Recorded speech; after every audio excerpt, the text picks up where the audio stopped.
The ongoing trend that's impacting the Australian private practice market is a dramatic undersupply of candidates and enormous demand for candidates. Over the last 18 months, 2 years, there's been an ongoing demand from firms for transactional lawyers at the 2, 3, 4, 5-year level, but the supply of those candidates has been very small, very slow.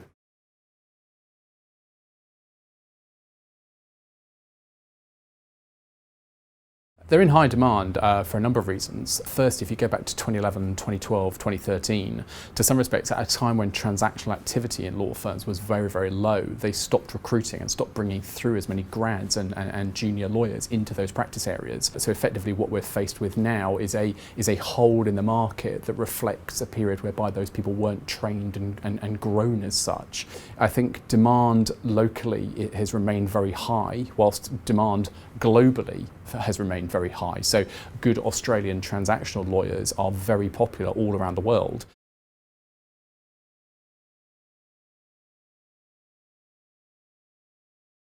What we're seeing at the moment is anecdotal to some respects. It may not be the true picture as more time passes, but immediately there's been a much higher interest in Australia. Australia has always been a location which is very popular for lawyers based in the UK.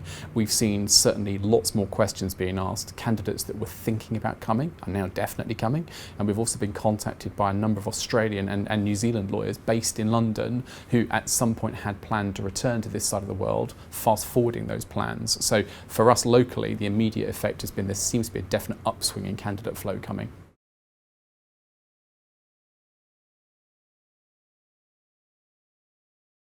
The biggest recruitment challenge the firms will face, full stop, will be the drastic demand for candidates and the hopeless supply of candidates.